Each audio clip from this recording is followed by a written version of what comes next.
Merci, pasteur. La solidarité se définit comme une dépendance mutuelle autour des intérêts communs. La solidarité implique une responsabilité des membres solidaires les uns vis-à-vis des autres. Un problème qui touche un membre touche l'ensemble des membres et cela les concerne. La solidarité est quelque chose qui ne peut pas être passive. La solidarité demande un engagement, une possibilité d'agir pour venir en aide aux membres en difficulté ou pour apporter quelque chose à la réussite de l'intérêt commun qu'on s'est fixé. Et ces intérêts sont divers. Ça peut être l'épanouissement, ça peut être l'entraide, ça peut être une cause sociale, ça peut être une cause spirituelle. Beaucoup de champs s'ouvrent devant nous pour lesquels nous pouvons être solidaires.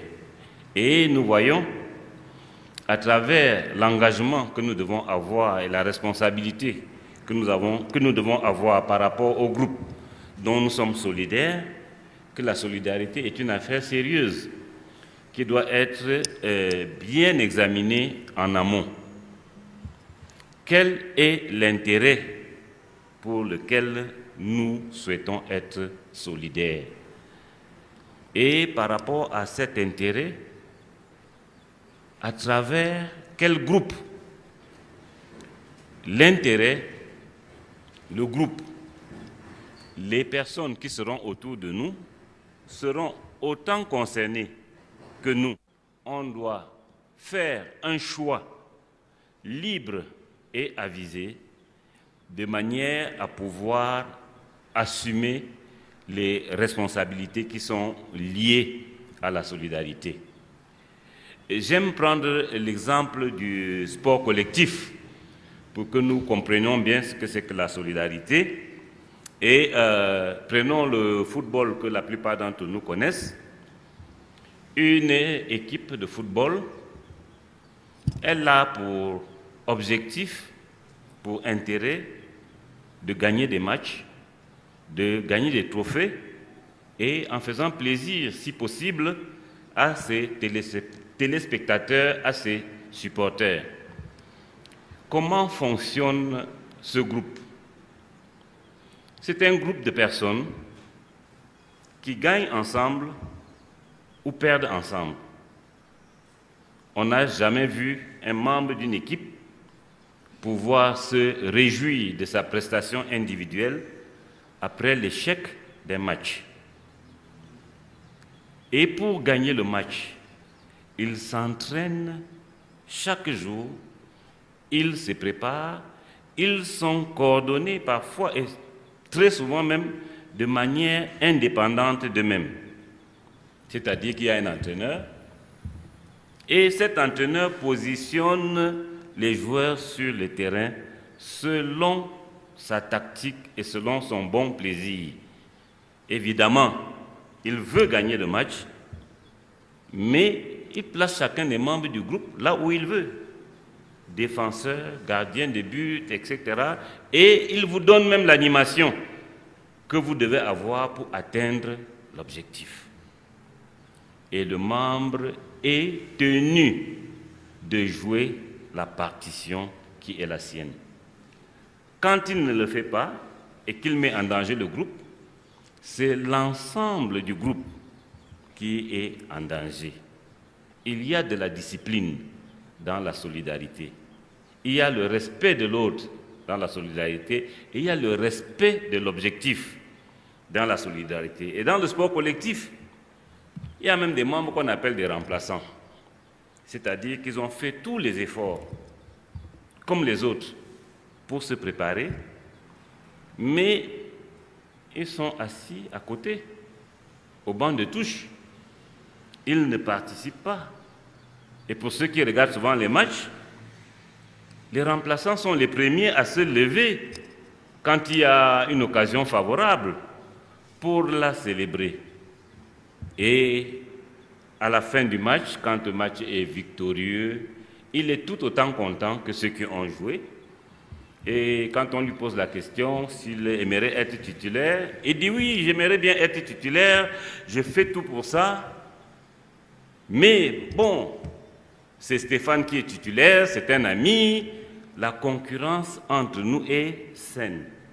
C'est l'expression qu'ils utilisent souvent, c'est-à-dire je veux prendre la place de quelqu'un, mais je le respecte au nom du groupe, au nom de l'objectif.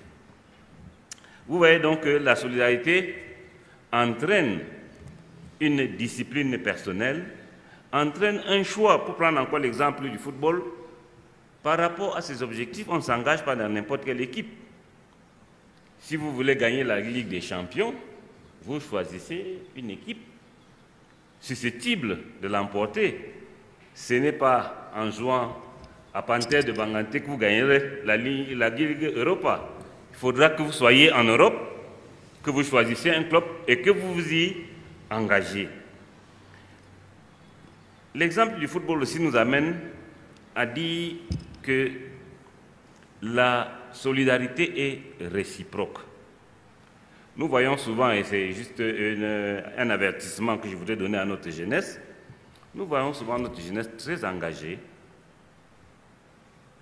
derrière un club de football qui, si le club perd un match, il est malade pendant 2-3 jours, mais il ne peut rien faire pour ce club. Ça, ce n'est pas la solidarité, c'est une perte de temps. Vous ne pouvez pas agir sur le Real de Madrid, vous ne pouvez rien faire. Le Real peut juste vous rendre malheureux. Et quand vous êtes malheureux, le Real ne le sait même pas. Donc, la solidarité, ce n'est pas dans ce cadre-là.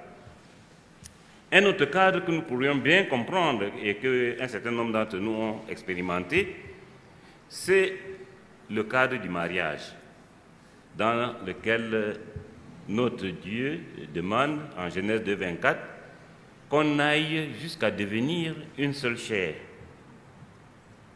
Dans le mariage, on s'épanouit ensemble, on fonde ensemble un foyer, on se soutient. La faute de l'un implique la chute de l'autre et de l'ensemble du foyer. Si vous ne payez pas le loyer, c'est toute la famille qu'on va mettre à la porte. Ce n'est pas que vous. Et dans le mariage, chacun, effectivement, joue sa partition selon le rôle qui lui a été donné. L'homme et la femme ne font pas exactement la même chose, n'ont pas les mêmes devoirs, si ce n'est le devoir de fidélité et de se donner l'un à l'autre. Mais chacun, en jouant sa partition, arrive à construire l'épanouissement de l'ensemble. La solidarité, donc, est une affaire sérieuse. Pour se marier, on choisit le conjoint. On regarde, on observe parmi les propositions, parmi les objectifs que nous avons, et on choisit la personne avec qui on veut cheminer. Ce cadre de la solidarité étant défini, étant compris, je voudrais nous ramener dans notre contexte, dans le contexte chrétien. Alors, nous qui avons accepté Jésus-Christ dans notre vie, nous qui sommes ses disciples, notre Seigneur, notre Dieu, nous a donné un mandat d'aller et de faire des nations, de toutes les nations, les disciples, en leur enseignant ce qu'il nous a prescrit.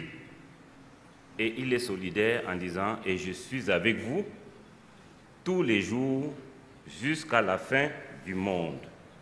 Nous avons le mandat et nous avons la présence de Dieu. J'aimerais qu'on affiche Jean 10, des versets 10 à 14, où le Seigneur lui-même se définit comme notre accompagnateur. Le voleur ne vient que pour dérober, égorger et détruire. Moi, je suis venu afin que mes brebis aient la vie et qu'elle l'ait en abondance. Je suis le bon berger. Le berger donne sa vie pour ses brebis.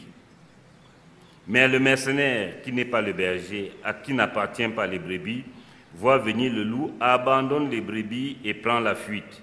Et les loups les ravit et les disperse.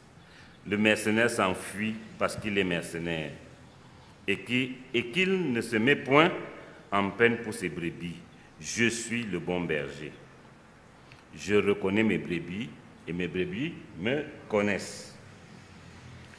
On va afficher aussi Jean 15, les versets 4 et 5.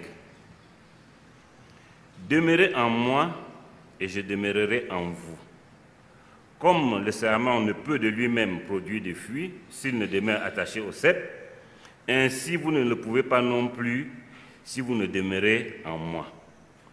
Je suis le cep, vous êtes les serments. Celui qui demeure en moi et en qui je demeure porte beaucoup de fruits, car sans moi, vous ne pouvez rien faire.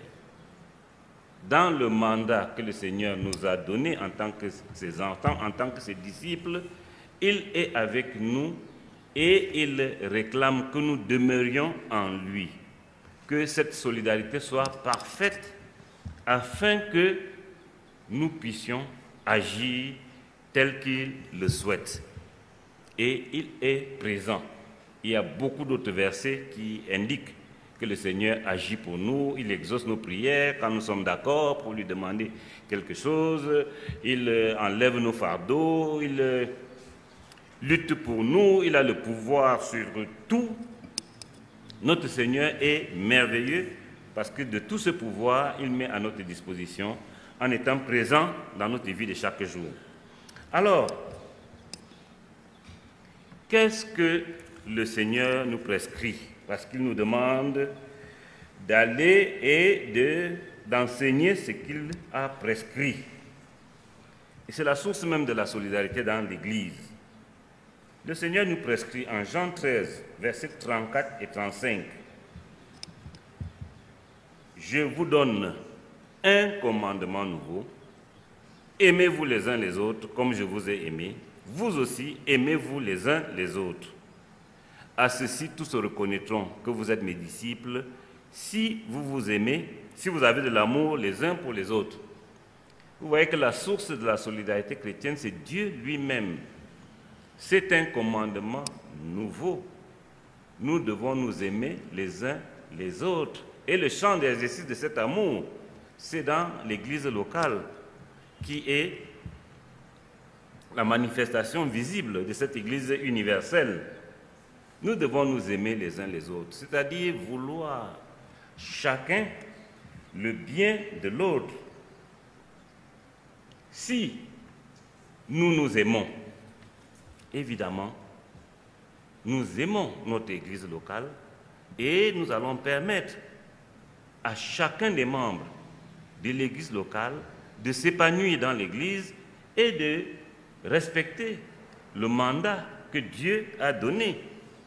C'est à l'amour que nous avons les uns pour les autres qu'on reconnaîtra que nous sommes les disciples de Dieu. Il n'y a donc pas de chrétiens solitaires, de chrétiens de culuc, comme le dit souvent notre ancien Larry. Les chrétiens doivent se mettre ensemble et trouver le temps pour prier, pour se donner des conseils, pour s'enseigner, pour se consoler, pour s'édifier, pour s'aider, etc. Nous avons dans la formation des disciples le volume 3 qui s'intitule « Les uns les autres » où nous avons toute une déclinaison des étapes de la vie chrétienne en commun, de la vie en commun, où il nous est demandé de nous encourager les uns les autres, de nous pardonner les uns les autres, de nous reprendre les uns les autres, de se servir les uns les autres, de s'accepter les uns les autres, se supporter les uns les autres, s'exhorter les uns les autres, s'offrir l'hospitalité. Le programme est grand de la solidarité possible dans l'Église locale. Vous avez vu tout le champ. Et l'Église locale est organisée, à savoir, elle dépend de Dieu et elle a aussi ses règles internes de fonctionnement, dans le respect de la parole de Dieu, bien entendu. Les règles de fonctionnement de l'Église de Dieu doivent respecter la parole de Dieu. Et dans l'Église locale, il y a des groupes organisés autour des différentes causes, autour des différentes actions que l'Église souhaite mener. Nous avons dans notre Église le groupe de louanges, nous avons le groupe des femmes, nous avons le groupe des jeunes, nous avons la jeunesse active, nous avons l'école du dimanche, nous avons le groupe des anciens élargis aux diacres. Tous ces différents groupes ont une manière de fonctionner que l'ensemble des chrétiens devraient pouvoir respecter. Et pour le faire, il y a ce que nous avons appelé, ce qu'on appelle la loi royale, que nous trouvons dans Luc 6, verset 31, où il est écrit « Ce que vous voulez que les hommes fassent pour vous, faites-le de même pour eux. » Dans l'Église, c'est la première règle qui nous permet de veiller sur nous-mêmes, de considérer les autres. Si nous considérons les autres à la même hauteur que nous, comme dit ce verset, nous verrons très bien que nous allons atteindre l'épanouissement. Je veux le bien de mon frère tel que moi je souhaite que lui aussi il veuille mon bien. Ce que je ne veux pas qu'on me fasse, que je ne le fasse pas à autrui, et inversement, ce que je veux qu'on fasse pour moi, je le fais pour autrui. Tous les chrétiens ont mandat de faire quelque chose pour rendre les autres heureux, pour réussir les missions qu'on s'est données. Si nous sommes membres d'un groupe louange, nous avons le mandat de respecter le règlement de ce groupe et de mettre tout en œuvre pour que ce soit le groupe louange qui réussisse. Il s'agit de l'intérêt que nous avons mis en commun. Si nous sommes solidaires, c'est donc de cet intérêt-là, on vient aux répétitions, on essaie de chanter en harmonie, etc., etc. Il en va de même de tous les autres groupes de l'Église, le groupe de femmes, la jeunesse active. Nous avons des intérêts, nous avons des buts qu'on s'est donnés, chacun dans le cadre de la solidarité chrétienne, qui, je le répète, est un commandement de Dieu. L'obligation de mettre le talent qui est le nôtre au service du groupe afin que le groupe réussisse. Et comme on l'a dit pour le football, pour le ménage, tout le monde n'a pas le même talent. Mais le talent que nous avons, nous le mettons au service du groupe.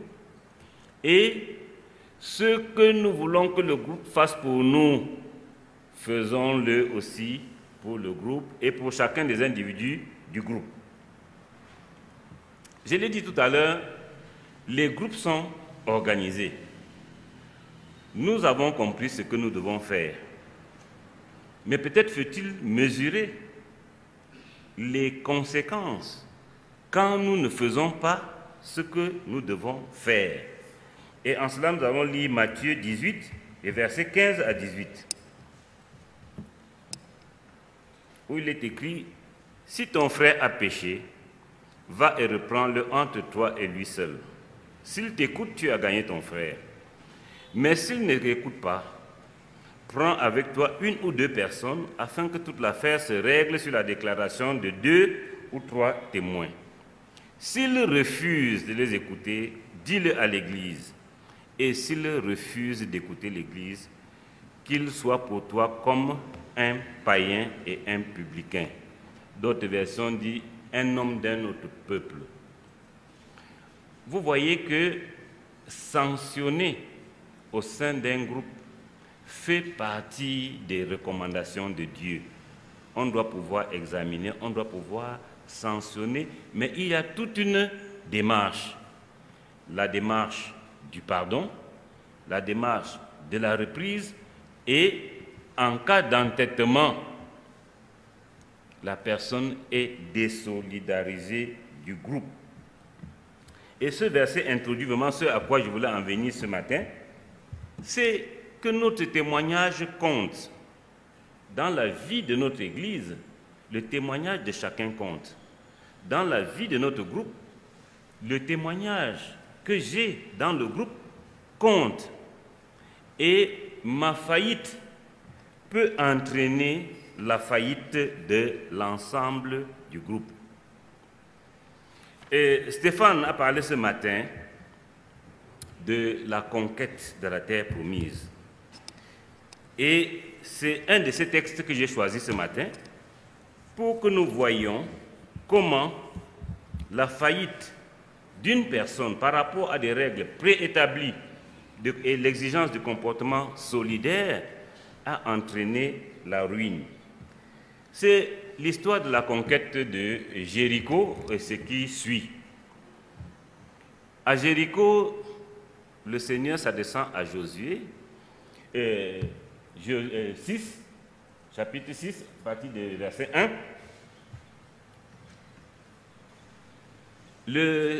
l'Éternel s'adresse à Josué en disant que l'heure est arrivée pour la conquête de Jéricho et lui donne des instructions sur ce qu'il faut faire pour conquérir Jéricho. Ces instructions ne sont même pas scientifiquement compréhensibles parce qu'elles relèvent de Dieu lui-même.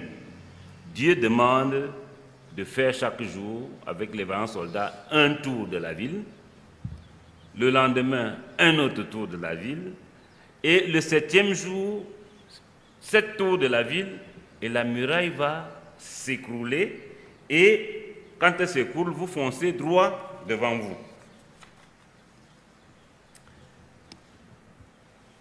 Ce qui est dit et ce qui sera fait. Sauf que l'Éternel a donné des instructions, des règles à l'ensemble du groupe pour pouvoir les accompagner. Des versets 17 et 18, nous lisons « La ville sera dévouée à l'Éternel par interdit, elle et tout ce qui s'y trouve. Mais on laissera la vie à Rahab, vous connaissez l'histoire, la prostituée, et tous ceux qui seront avec elle dans la maison, parce qu'elle a caché les messagers que nous avions envoyés. Gardez-vous seulement de ce qui est dévoué par interdit. Vous mettrez le camp d'Israël en interdit et vous y jetterez le trouble. » L'avertissement est très très clair. Ne touchez pas à telle ou telle chose, ne faites pas telle ou telle chose. Si vous le faites, vous vouez tout le peuple à l'interdit et vous introduisez le trouble. Alors, sous la conduite de Josué, il y a une autre bataille qui se présente, la bataille d'Aï, où Josué fait examiner la ville à conquérir, et il trouve que c'est un combat facile, ce n'est pas la peine que tout le peuple monte. 2 000 à 3 000 hommes, ça suffira pour remporter cette bataille. On va lire pour que tout le monde suive, à partir du verset 2. Josué envoya de Jéricho des hommes vers Aï, qui est près de Beth-Aven, à l'orient de Bethel. Il leur dit, montez, explorez le pays, et ces hommes montèrent et explorèrent Aï. Ils revinrent auprès de Josué et lui dirent, il est inutile de faire marcher tout le peuple. 2 ou 3 000 hommes suffiront pour battre Aï. Ne donne pas cette fatigue à tout le peuple, car ils sont en petit nombre. 3 000 hommes environ se mirent en marche, mais ils prirent la fuite devant les gens d'Aï. Les gens d'Aï tuèrent environ 36 hommes. Ils les poursuivirent depuis la porte jusqu'à Shebarim et les battirent à la descente. Le peuple fut consterné et perdit courage. Après cette grande victoire de Jéricho, voilà ce qui arrive au peuple.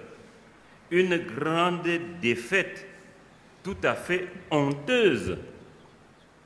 Mais Josué ne savait pas ce qui s'est passé. Il se tourne vers Dieu et il lui demande, qu'est-ce qui s'est passé? Pourquoi tu nous as fait cela? Et Dieu lui répond, Dieu lui répond en disant, vous avez péché. Si nous revenons au verset 1 du chapitre 7, les enfants d'Israël commis une infidélité au sujet des choses dévouées par interdit. Akan, fils de Carmi, fils de Zabdi, fils de Zéra, de la tribu de Juda, prit des choses dévouées, et la colère de l'Éternel s'enflamma contre les enfants d'Israël. Ça, Josué ne le savait pas quand il montait à Haï. Alors, il interroge Dieu, et le Seigneur lui répond. Verset 11. Israël a péché. Ils ont transgressé mon alliance que je leur ai prescrite. Ils ont pris des choses dévouées par interdit. Ils les ont dérobées. Ils ont menti et ils les ont cachées parmi leurs bagages. Voilà la cause de la défaite. Maintenant, qu'est-ce que l'Éternel va faire? L'Éternel va ordonner une enquête pour savoir, pour amener Josué à trouver qu'est-ce qui s'est passé. Comme nous le faisons dans l'assemblée locale, on peut investiguer sur une question, on peut s'interroger sur une situation, on doit fouiller, on doit savoir. Et donc, les investigations instruites par l'Éternel sous la conduite de Josué aboutissent à Akan. Akan, qu'est-ce que tu as fait? Voilà ce que Akan répond à Josué.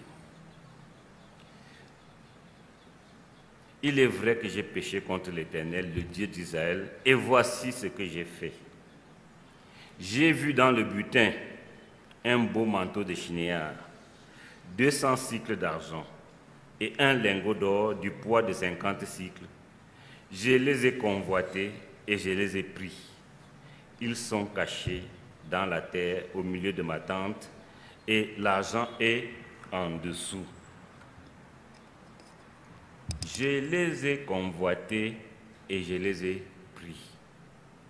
Akan a agi seul, par convoitise, comme on peut agir par paresse, comme on peut agir par négligence, comme on peut agir. Il y a plusieurs raisons qui peuvent nous conduire à négliger le groupe auquel nous sommes solidaires et commettre des fautes ou des actions contre ce groupe. Pourquoi Akan s'est laissé submerger par cette convoitise? Pourquoi, quand nous faisons partie d'un groupe, je prends le groupe de louange, j'ai une belle voix, je vais chanter plus fort que tout le monde. Ce n'est peut-être pas mauvais, mais le chant d'ensemble devient catastrophique parce que j'ai voulu qu'on me voie. Dans le cas d'Akan, il s'agit même de vol, c'est-à-dire que d'une faute même civilement reconnue.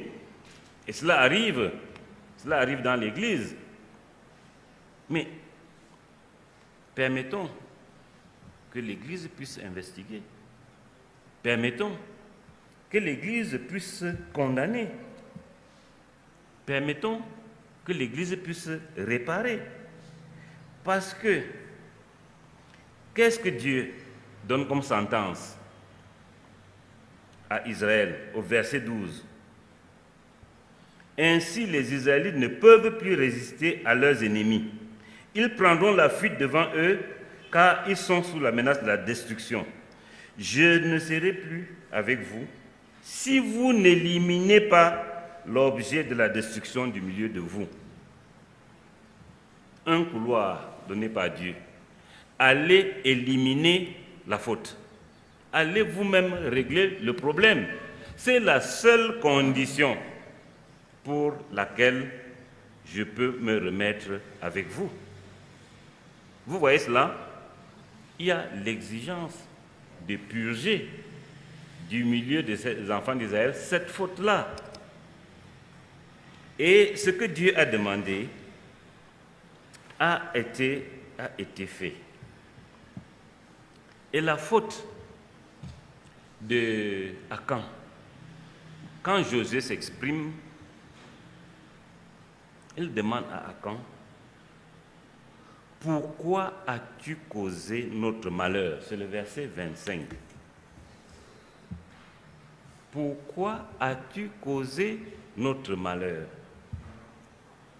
Josué ne parle pas d'Akan, mais du groupe. Akan, pourquoi as-tu causé notre malheur? Akan s'est désolidarisé par sa convoitise, par son plaisir personnel du groupe, et il a entraîné un grand malheur. Et il dit par la suite, l'Éternel causera ton malheur aujourd'hui. L'Éternel va trancher, il nous a demandé d'extirper le mal du milieu de nous, et ce mal sera extirpé. Nous devons veiller à notre conduite. Nous devons veiller à notre engagement. Et quand nous sommes engagés, nous devons véritablement être solidaires les uns les autres. Solidaires dans le sens où qu'est-ce que mon comportement coûte au frère Larry? Toute notre assemblée est qualifiée par le voisinage d'après ce qu'il voit de nous. Si nous avons des mauvais comportements, mais évidemment qu'on en parlera. Les groupes sont caractérisés comme ça. L'église où on crie, l'église où on fait les miracles, l'église, etc. Mais oui, cela vient des comportements des uns, des membres de l'église. Acceptons à travers cette histoire aussi que nous ayons des règles communes dans le groupe de l'église et dans l'église locale. Et réfléchissons au début, au départ, pour nous engager. La porte de l'église est ouverte aux enfants de Dieu. Mais l'église locale n'est pas que celle de Biemassi. Partout dans le monde, les enfants de Dieu se rassemblent. Donc, engageons-nous parce que nous voulons être responsables de la communauté et parce que nous acceptons le commandement de Dieu de nous aimer les uns les autres, de travailler, de donner notre temps, de notre argent, de nos capacités que Dieu nous a données pour l'édification de l'église locale, pour l'édification du groupe de l'église auquel nous appartenons. L'encouragement que nous avons à demander aux uns et aux autres de faire partie des groupes, c'est pour apprendre à aimer selon ce que Dieu nous commande. Voyez-vous, nous ne sommes pas des mêmes familles biologiques. Nous sortons d'horizons divers. Notre frère Larry vient du Canada et nous nous regroupons au nom de Jésus-Christ. Et dans ce champ-là, nous avons le commandement d'amour, duquel découle la solidarité que nous devons avoir. Nous devons donc apprendre à la mettre en pratique, à faire vivre notre Église, parce que nous sommes solidaires de l'Église. S'il y a une réunion de l'Église, mais venons participer. Sinon, comment l'Église va vivre? Si j'ai besoin de quelqu'un, il faut que je me dise, selon Luc 6,31, que quelqu'un a aussi besoin de moi. En ce moment-là, je me mobilise parce que quelqu'un peut avoir besoin de moi. Et si tous nous faisons cela, je vais rencontrer la personne dont j'avais besoin. Et examinons les règles. Acceptons-les pour les respecter. Les règles, c'est aussi l'intérêt. Dans quel intérêt on se met ensemble? Si l'intérêt pour lequel on se met ensemble n'est pas l'intérêt de Dieu, pourquoi s'engager? Pourquoi s'engager dans les groupes qui nous dispersent? Pourquoi s'engager dans ce qui nous éloigne de Dieu? Et si nous sommes engagés, apprenons à avouer nos fautes, apprenons à les réparer, à se pardonner les uns les autres et à ne pas rester couché parce qu'un membre du groupe a commis une faute. Nous n'arrivons pas à le lui dire, nous n'arrivons pas à traiter la question. Le groupe est pratiquement mort parce que la faute déteint les uns sur les autres. Et nous gardons ça comme notre petit secret. Évidemment, Dieu n'est pas d'accord. Dieu revient quand vous avez traité le problème. Et c'est ce que nous voyons au verset 26. Pour conclure, l'Éternel renonça alors à son ardente colère. La fin est heureuse parce que le peuple a réglé le problème. Le peuple a réglé le problème, le peuple a choisi le camp de Dieu. Le peuple n'a pas dit à quand, apporte-nous ça, on va se partager. Ce que tu as pris, on va manger ensemble parce que c'est bon. Non, le peuple a choisi de retourner vers Dieu. Il en va de même pour nous. Et je voulais vraiment parler de cet aspect de la solidarité qui est lié à notre engagement et qui entraîne notre responsabilité totale vis-à-vis du groupe. Prenons soin de nous-mêmes et souvenons-nous de Luc 6, verset 31. Ce que nous voulons que les hommes fassent pour nous, faisons de même pour eux. Que la parole de l'Éternel soit bénie. Nous allons prier.